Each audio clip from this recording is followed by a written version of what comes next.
A paz do Senhor, meus irmãos teólogos, tudo bem com vocês? Espero que vocês estejam bem. Estamos aqui para gravar mais uma aula do nosso curso básico em teologia. Meu nome é Sandra Raquel, sou pastora da Assembleia de Deus Missão para o Mundo. Estamos aqui para apresentar a última parte da nossa apostila, que são os profetas menores. É isso mesmo. Vamos tentar fazer de uma maneira bem rápida para que não fique assim um tempo muito longo da nossa aula, mas que você possa estar acompanhando aí na sua apostila. Você que já é meu aluno, se gostar da aula, dê um like. Se você não for inscrito, se inscreva. Se você quiser compartilhar com alguém que gosta de teologia, quer aprender, compartilhe. Quiser comentar, também pode comentar. E você que não é meu aluno, mas que tem gostado da aula, tem nos acompanhado, também se inscreva e dê o seu like. Que Deus abençoe você e vamos à aula. Hoje nós vamos começar os profetas menores, que são Oséias, Joel, Amós, Obadias, Jonas, Naum, Abacuque, Sofonias, Ageu e Malaquias. Na Bíblia, os profetas menores foram um conjunto de 12 livros que vão de Oséias a Malaquias. Eles recebem o nome de menores não por serem menos importantes, mas porque os seus escritos são, em geral, muito curtos, ou melhor, mais curtos do que os dos profetas maiores, que são Isaías, Jeremias, Lamentações, Ezequiel e Daniel.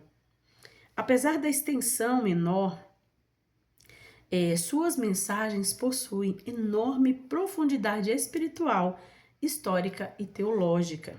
Esses livros foram escritos em diferentes períodos da história de Israel e Judá, abrangendo desde antes da queda do Reino do Norte, lá em 722, até o período pós-exílio, após o retorno da Babilônia no século V a.C. Assim, os profetas menores registram séculos de mensagens de Deus anunciando tanto o juízo divino contra o pecado e a idolatria, quanto a esperança da restauração e da vinda do Messias, para você ver como são importantes os profetas menores. O conteúdo central dos profetas menores inclui temas como o chamado ao arrependimento e fidelidade a Deus, denúncia contra a injustiça social e a corrupção religiosa, o juízo iminente de Deus sobre Israel, Judá e as nações vizinhas, a promessa da salvação futura e do reino de Deus e a esperança messiânica que se cumpre plenamente em Cristo. Os 12 livros dos profetas menores são Oséias, Joel, Amós, Obadias, Jonas, Miqueias, Naum, Abacuque, Sofonias, Ageu, Zacarias e Malaquias. Juntos formam uma unidade conhecida na tradição judaica como Livro dos 12, sendo considerado uma única coletânea profética. Assim, estudar os profetas menores nos ajuda a compreender melhor o caráter de Deus, sua relação com o povo da aliança e sua promessa de redenção, que se cumpre em Jesus Cristo, o Messias esperado. Vamos começar pelo livro de Oséias. Oséias, filho de Beeri, foi um profeta do Reino do Norte, Israel.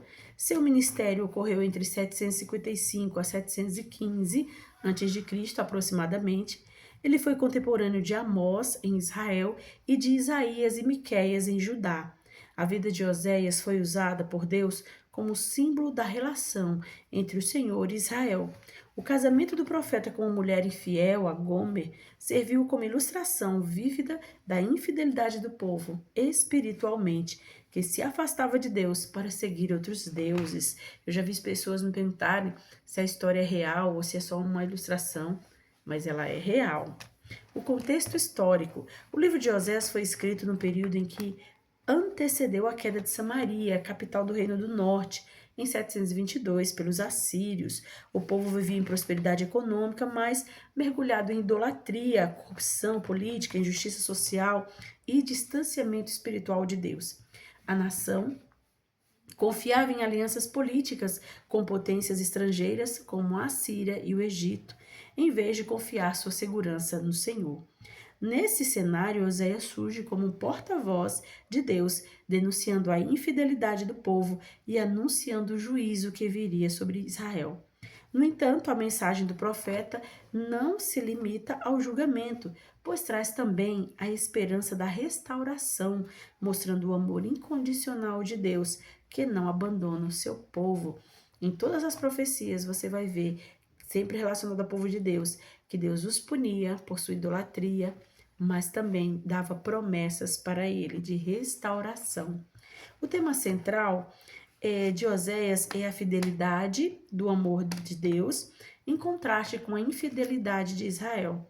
A mensagem do profeta mostra que o pecado traz consequências e conduz ao juízo, mas também revela que a graça e a misericórdia de Deus são maiores do que o erro humano. O profeta é citado nominalmente no Novo Testamento, Romanos 9, 25 e 26. É bom que você consulte aí na sua Bíblia. E seu livro mencionado em outras partes, com a profecia messiânica, Mateus 2,15. A estrutura principal do livro está no capítulo 1 ao 3, com uma experiência pessoal de Oséias, o casamento de Oséias com Gomer como símbolo da relação de Deus com Israel. Os filhos de Oséias recebem nomes proféticos que revelam o juízo de Deus, e o versículo-chave está em Oséias 2,19. Desposar-te-ei comigo para sempre, desposar-te-ei comigo em justiça, em juízo, em benignidade e em misericórdia. Do capítulo 4 ao 13, nós temos a acusação contra Israel, denúncia contra idolatria, corrupção, alianças políticas e injustiça social. O povo é descrito como infiel e rebelde, colhendo as consequências de seus pecados. O versículo-chave é Oséias 4,6, que diz: o meu povo foi destruído porque lhe faltou o conhecimento. E esse conhecimento aqui, a palavra hebraica usada para conhecimento, não é o conhecimento intelectual, de ter conhecimento da palavra, mas é o conhecimento de intimidade, de ter um relacionamento com Deus.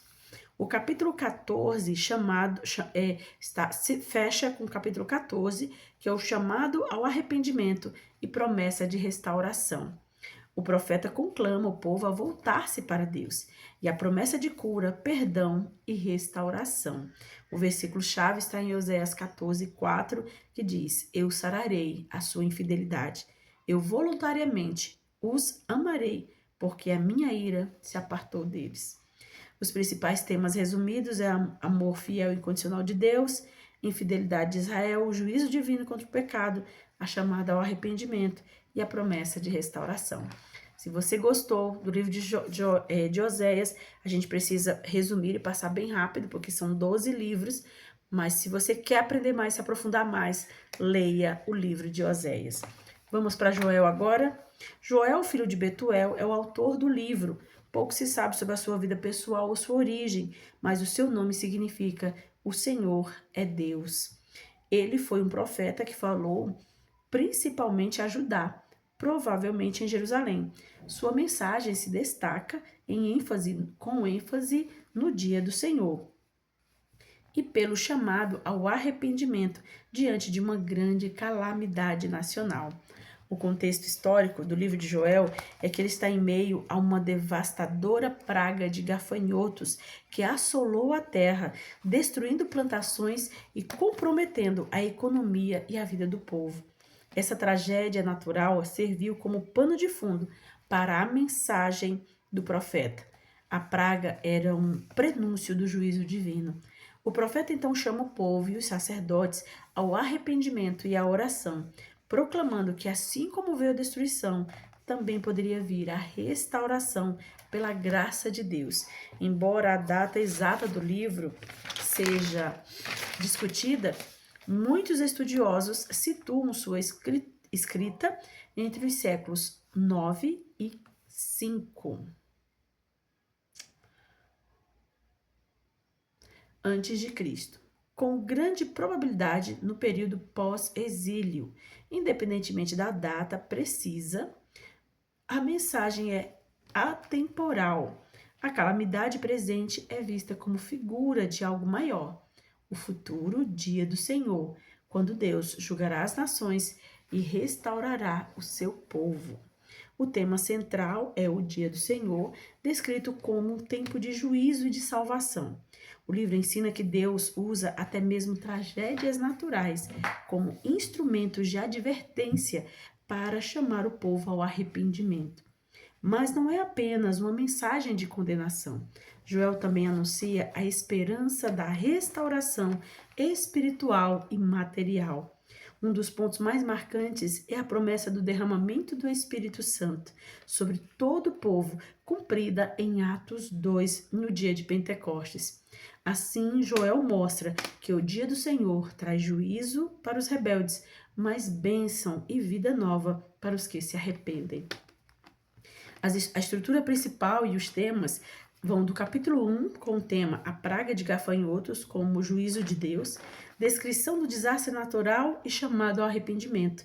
O versículo-chave está em Joel 1,14. Santificai um jejum, proclamai um dia de proibição, congregai os anciãos e todos os moradores da terra, na casa do Senhor vosso Deus, e clamai ao Senhor. O capítulo 2 é o grande e terrível dia do Senhor. O exército de gafanhotos é símbolo do juízo vindouro. Chamado ao arrependimento sincero, rasgai o coração e não as vestes. Promessa de restauração. O versículo-chave está em Joel 2,13, que diz: Convertei-vos ao Senhor vosso Deus, porque Ele é misericordioso e compassivo, e tardio em irar-se, e grande em benignidade, e se arrepende do mal. Que texto lindo, né? Mesmo ele mostrando que Deus viria com juízo, ele dizia para que as pessoas clamassem pela misericórdia de Deus. Capítulo 3, Juízo das Nações e Restauração Final. Deus reúne as nações no Vale de Josafá para o juízo. A vitória final pertence ao Senhor. O versículo-chave está em Joel 3,16, e o Senhor bramará de Sião, e fará ouvir a sua voz de Jerusalém. E os céus e a terra tremerão, mas o Senhor será o refúgio do seu povo e a fortaleza dos filhos de Israel. Que lindo, não é? Os temas principais são o dia do Senhor, arrependimento verdadeiro, juízo sobre as nações, promessa do derramamento do Espírito Santo e a esperança de restauração. Agora vamos para o livro de Amós. Uma coisa também que nós temos aqui na nossa apostila, no final, lá no final dela, é um bônus com as curiosidades de cada um desses livros. Eu te aconselho a você ir lá e dar uma olhadinha. Livro de Amós.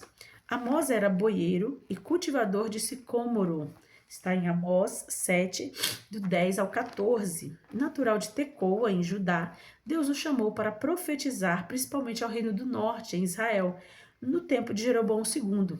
O livro foi citado por Estevão, lá em Atos 7, 42 e 43, e por Tiago, no Concílio de Jerusalém, em Atos 15, do 16 ao 18. Contexto histórico de Amós, no século VIII a.C., Israel vivia prosperidade material, mas mergulhado em injustiça social, idolatria e falsa religiosidade. Amós denuncia essa hipocrisia. Festas religiosas eram celebradas, mas o povo vivia sem temor a Deus. O tema central é a justiça de Deus. O Senhor não aceita culto vazio, enquanto há exploração e opressão. O profeta mostra que o juízo é inevitável, mas também aponta para a restauração futura de Israel. Uma coisa que eu vejo muito, eu falei quando eu falei sobre os profetas maiores, que eu vejo muito da parte de Deus, é quando Deus via que o povo estava desprezando aqueles que sofrem, os oprimidos, ou seja, a parte da justiça social. Quando Deus vê que as pessoas estão sofrendo e ninguém tem se levantado por elas, Deus começa a agir de maneira a despertar homens e mulheres para agir em favor dos menos favorecidos.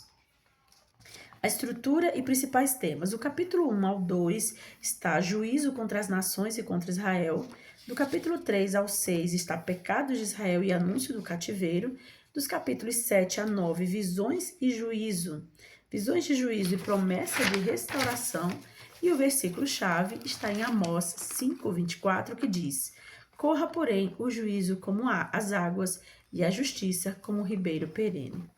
Vamos para Obadias.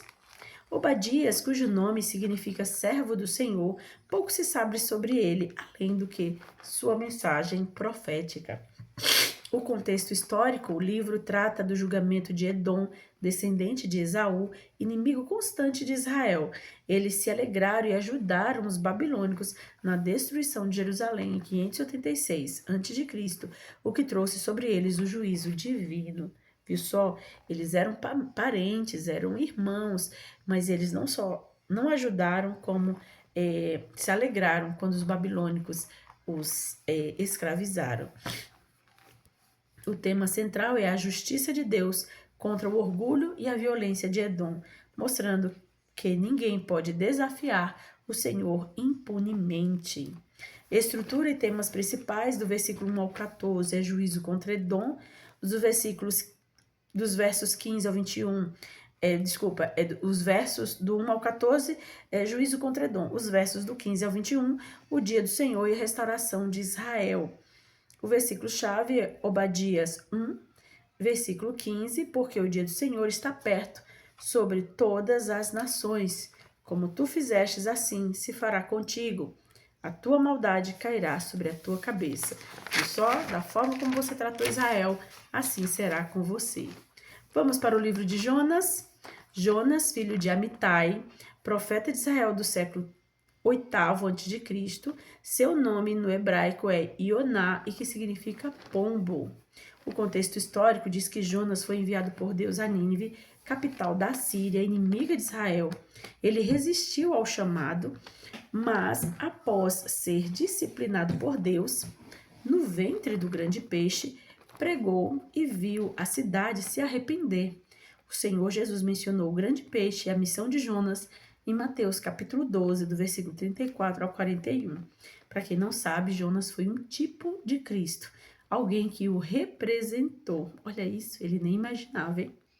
O tema central é a misericórdia universal de Deus, que ama todas as nações e deseja o arrependimento de todos os pecadores. A estrutura principal e o tema é do capítulo 1, Jonas foge de Deus, capítulo 2, a oração no ventre do peixe, capítulo 3, a pregação em Nínive e o capítulo 4, a compaixão de Deus e a ira de Jonas. Versículo-chave é Jonas 2, 9, que diz, do Senhor vem a salvação. Como eu disse no início, eu te aconselho a você ler os livros que nós estamos aqui passando rapidamente, né? Mostrando um pouco da estrutura, um pouco da história. Não tem como a gente se aprofundar muito, mas leia a palavra de Deus. Vamos para Miqueias. Miqueias de Moresete Gati, está em Miqueias 1,14. Profetizou em Judá entre 740 e 700 a.C., contemporâneo de Isaías. Seu nome no hebraico é Micar, que significa quem é semelhante a Jeová. O contexto histórico, Judá enfrentava corrupções dos líderes, injustiça social e idolatria. Olha a injustiça social entrando de novo. Miqueias anunciou o juízo, mas também a restauração futura e a vinda do Messias. Em Miqueias encontramos a profecia da cidade natal do Messias. Miqueias 5:2, Mateus 2, do 1 ao 6. O tema central é a justiça de Deus e a esperança messiânica. A estrutura e os principais temas, do capítulo 1 ao 3, juízo sobre Israel e Judá, do capítulo 4 ao 5, promessa do reino messiânico, e do capítulo 6 ao 7, é o chamado à justiça e promessa de restauração. O versículo-chave está em Miqueias 6:8, que diz, ele te declarou, ó homem, o que é bom, o que é e o que o Senhor pede de ti, senão que pratiques a justiça e ames a misericórdia e andes humildemente com o teu Deus. Que lindo, não é? Vamos para o livro de Naum.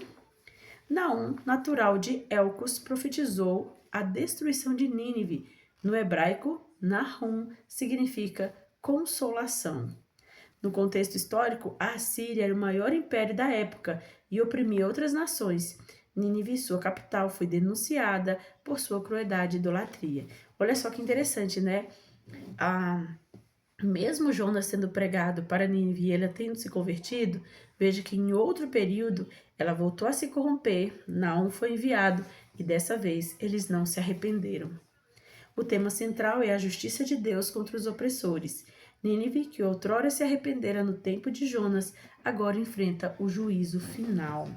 A estrutura e principais temas mostra que no capítulo 1, Deus é justo e vingador. No capítulo 2, profecia da queda de Nínive. No capítulo 3, os pecados e destruição da cidade. Deixa eu me organizar aqui. O versículo-chave está em Naum, capítulo 1, versículo 7, que diz: O Senhor é bom, uma fortaleza no dia da angústia, e conhece os que confiam nele. Vamos para Abacuque agora? Abacuque, cujo nome significa abraço ou abraçador, foi um profeta de Judá, mas pouco se sabe sobre a sua vida pessoal. O contexto histórico diz que ele profetizou pouco antes do exílio babilônico, no final do século 7 a.C., quando Judá vivia violência, injustiça e corrupção. Diante disso, Abacuque questiona a Deus: por que o Senhor permite tanta miséria, tanta maldade? A resposta divina revela que a Babilônia seria um instrumento de juízo, mas também seria julgada. O tema central diz que é a fé em meio ao juízo. Abacuque aprende que mesmo quando não entende os caminhos de Deus, deve confiar plenamente nele.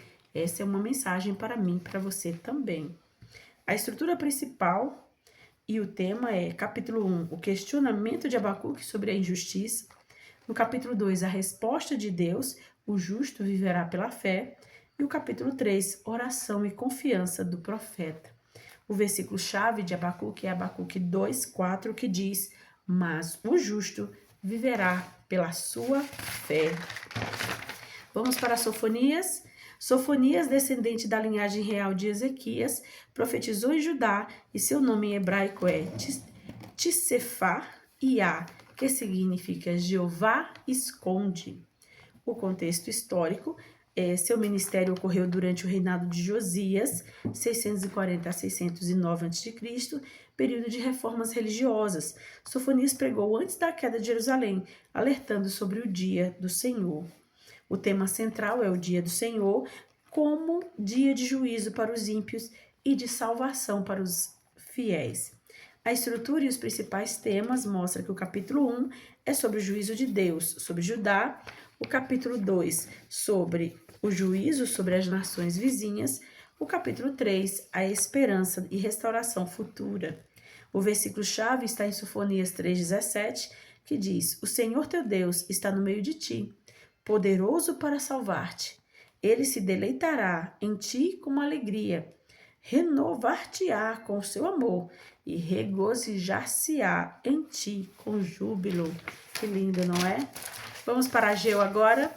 Ageu foi um profeta pós-exílio, contemporâneo de Zacarias, e incentivou a reconstrução de Jerusalém, do Templo de Jerusalém. O contexto histórico, depois do retorno da Babilônia, 538 a.C., o povo começou a reconstruir o templo, mas desanimou diante das dificuldades.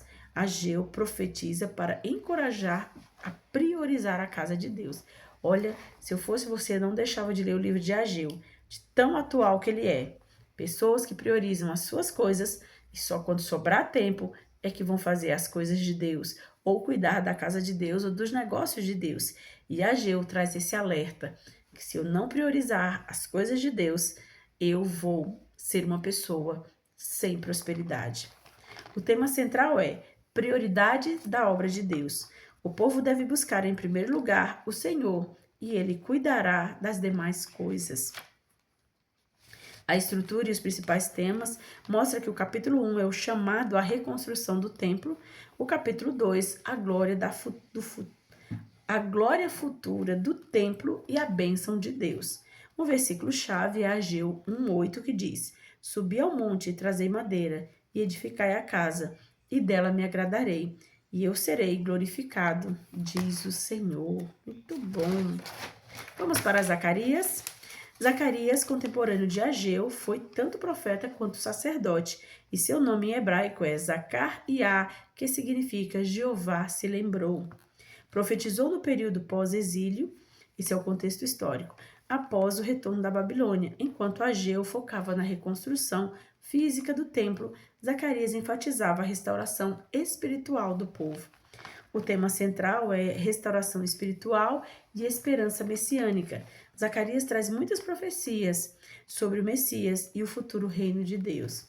A estrutura e principais temas vai do capítulo 1 ao 8 visões da restauração, capítulo 9 ao 19, profecias messiânicas e o futuro glorioso. Os versículos chaves são Zacarias 9:9, que diz: Exultai muito, ó filhas de Sião. Exultai, ó filha de Jerusalém, eis que o teu rei virá a ti, justo e salvador, pobre e montando sobre um jumento, sobre um jumentinho, filho de jumenta. Você viu só que interessante? A profecia se cumpriu exatamente como está escrito. E o último dos nossos 12 profetas menores é Malaquias. Malaquias, cujo nome significa meu mensageiro, foi o último profeta do Antigo Testamento. O último escrito, tá? Porque o último mesmo foi João Batista.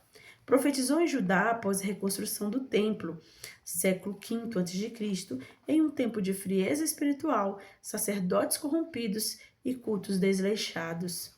O tema é a aliança de Deus e a necessidade da fidelidade em um tempo de frieza espiritual, sacerdotes corrompidos e cultos desleixados. Malaquias confronta a infidelidade do povo, anuncia a vida do mensageiro que prepararia o caminho para o Messias. A estrutura principal é capítulo 1 ao 2, pecados dos sacerdotes e do povo, capítulo 3, o mensageiro da aliança e a fidelidade dos dízimos, e o capítulo 4, o dia do Senhor e a promessa do Elias. Versículo-chave é Malaquias 3:1, que diz: Eis que eu envio o meu mensageiro, que preparará o caminho diante de mim. E de repente virá ao seu templo o Senhor, a quem vós buscais, o anjo do concerto, a quem vós desejais. Eis que vem, diz o Senhor dos Exércitos. Que lindo, não é? Nós temos que glorificar ao Senhor, porque sabemos que as suas promessas aconteceram. Enquanto nós ainda temos 4 minutinhos, eu vou ler algumas das curiosidades, tudo bem? Se não der para eu ler todas, vocês continuam aí na casa de vocês. Aqui eu estou nos livros poéticos, vamos para os livros proféticos. Agora sim, livros proféticos, aí nós temos os profetas maiores, que nós lemos na aula passada, e vamos para os profetas menores. Isso, deixa eu ver aqui, vamos achar os nossos profetas menores. Oséias, a história de Oséias, que ele casou com uma mulher prostituta, é verdadeira? As pessoas sempre perguntam isso, não é? O casamento de Oséias com Gomer é apresentado em Oséias 1, do 2 ao 3, como um sinal profético, simbolizando a relação de Deus com Israel. A infidelidade da esposa reflete a infidelidade do povo. Muitos estudiosos debatem se Gomer era literalmente uma prostituta ou se essa descrição é simbólica, representando o pecado espiritual de Israel. No entanto, no contexto histórico, casamentos simbólicos eram usados pelos profetas como atos proféticos para transmitir mensagens dramáticas e visuais à nação. Portanto, seja literal ou simbólico, a mensagem principal é a fidelidade de Deus, contrastando com a infidelidade de Israel. Joel. O que Joel quis dizer sobre os últimos dias e o derramamento do Espírito Santo sobre toda a carne? Em Joel 2, do 28 ao 32, é um texto profundamente messiânico e apocalíptico. Nos últimos dias, refere-se a um período escatológico marcado por restauração e renovação espiritual. O Espírito de Deus sendo derramado sobre toda a carne significa que não haveria mais exclusividade espiritual apenas para líderes ou sacerdotes, mas todos os homens e mulheres, jovens e velhos, seriam capacitados para profetizar e experimentar manifestações divinas. Esse texto é citado no Novo Testamento, em Atos 2, como cumprimento na era da igreja durante o Pentecostes. Agora, Amós. O que significa quando Amós diz: o leão ruge, quem não temeria? O Senhor Deus fala, quem não profetizaria? Vamos ver qual é a resposta. O profeta usa a imagem do leão para expressar a inevitabilidade e urgência da mensagem de Deus. Assim como o rugido de um leão provoca temor imediato, a palavra profética de Deus provoca alerta e chama a consciência. A mensagem mostra que a profecia não é opcional. Quando Deus fala, há um chamado moral para que a mensagem seja anunciada. A figura do leão também simboliza poder, julgamento, justiça e justiça divina. Obadias, quem é o pai dos Edomitas? Os Edomitas descendem de Esaú, irmão gêmeo de Jacó, conforme Gênesis 36. Esaú representa o vínculo histórico e familiar entre Israel, Jacó e Edom, o que torna a profecia de Obadias sobre Edom particularmente pungente. A condenação não é apenas política, mas fraternal, apontando para traições e violência contra o irmão Israel. Uma pena, né? 2 irmãos. Jonas, por que o grande peixe não poderia ser uma baleia ou seria um animal pré-histórico? Sempre nos perguntam isso. O texto bíblico não identifica a espécie, apenas menciona grande peixe, Jonas 1,17. Tecnicamente, uma baleia é um mamífero, não um peixe, então a descrição literal poderia estar usando peixe. Então, a descrição literal poderia estar usando peixe como termo genérico da época. Alguns estudiosos especulam sobre animais extintos ou de grande porte marítimo, enquanto outros veem o relato como milagroso. Deus poderia preparar um ser para manter Jonas vivo 3 dias, sem se prender à biologia. Bom, nós temos então, deixa eu ver ainda quantos que faltam. Ainda falta uma quantidade boa. O que vocês acham? Continua? Vou continuar, tá bom. Miqueias. Qual era o antigo nome da cidade de Belém? Belém de Judá, mencionada em Miqueias 5:2, era também chamada de Efrata, ou Efrata de Judá. Este nome aparece em Gênesis 35:19 e em outros textos do Antigo Testamento. O profeta prediz que de Belém surgiria um governante de Israel, apontando para a origem messiânica de Jesus. Vamos para Naum. Existe alguma relação entre o profeta Naum e a cidade de Cafarnaum? Não há relação direta. Naum profetizou contra Nínive, capital do Império Assírio. O nome Cafarnaum, em hebraico, Kifarnaum, significa Vila de Naum, mas a tradição sugere que o nome da cidade no período do Novo Testamento pode ter derivado de outra origem, provavelmente não ligada ao profeta. Qualquer conexão é mais etimológica ou tradicional do que histórica. Estamos terminando. Abacuque. O que Abacuque quis dizer com o justo viverá da fé? Abacuque 2,4 afirma: o justo viverá pela sua fé. A frase mostra que a verdadeira justiça não depende apenas de ações externas ou cumprimento ritual, mas da confiança inabalável em Deus. É uma fé ativa, que persevera mesmo em tempos de injustiça ou opressão. Paulo e os escritores do Novo Testamento usam esta frase para reforçar a salvação pela fé, como em Romanos 1,17. E Sofonias? Os remanescentes fiéis no dia do Senhor seriam o povo de Israel? Em Sofonias, os remanescentes fiéis no dia do Senhor, Sofonias 3:12 ao 13, representam o grupo do povo de Deus que permaneceu íntegro e obediente em meio ao juízo divino. Esses fiéis não representam toda a nação, mas um núcleo preservado que reflete a misericórdia e a promessa de restauração de Deus. Essa imagem se conecta simbolicamente com os fiéis descritos em Apocalipse, que perseveram na fidelidade a Deus, mesmo durante períodos de tribulação e julgamento final. Assim, Sofonias antecipa, de forma profética, a realidade escatológica apresentada em Apocalipse. Deus sempre preserva um remanescente fiel para cumprir seus planos de salvação e renovação. Ageu. O que Ageu quis dizer com a glória da última casa? A glória da última casa, mencionada por Ageu, refere-se à presença de Deus que habitou no templo reconstruído por Zorobabel e Josué, e de forma plena encontrou seu cumprimento em Jesus Cristo, que ministrou e revelou a glória divina neste mesmo templo. Então, a glória da segunda casa é a presença de Jesus. Zacarias. As 2 oliveiras podem ser as 2 testemunhas de Apocalipse? Zacarias 4:3, versículo 14. Zacarias 4, versículo 3 e 14, fala de duas oliveiras que alimentam o candelabro de ouro, tradicionalmente interpretados como Zorobabel, líder civil, e Josué, sumo sacerdote. No entanto, há interpretações proféticas e tipológicas que relacionam essas duas oliveiras com as duas testemunhas de Apocalipse 11, pois ambos os textos enfatizam o testemunho, embora o Espírito Santo enfatiza o testemunho, Espírito Santo e poder para cumprir a missão divina. Assim, elas podem ser vistas como figuras paralelas. Em Zacarias, representam a liderança no retorno do exílio.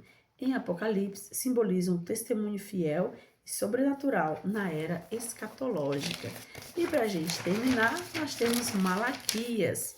Malaquias 4:5 diz que ele iria enviar o seu profeta Elias antes do grande e terrível dia do Senhor. O que isso quer dizer? Malaquias anuncia a vida de um precursor do Messias, cumprido em João Batista. Elias simboliza a restauração espiritual, arrependimento e preparação para o juízo de Deus. Este texto liga o Antigo e o Novo Testamento, mostrando continuidade na ação redentora de Deus. Que Deus abençoe você. Desculpa o vídeo tão longo, mas quis já fechar toda a apostila. Na próxima aula estarei trazendo a aula de revisão e a prova e em seguida vamos entrar de férias. Que Deus abençoe vocês. Fiquem na paz. Se você gostou, dá um like. Se não é inscrito, se inscreve, aperte o sininho e nos ajude a fazer a obra de Deus crescer cada vez mais aqui no YouTube. Que Deus abençoe.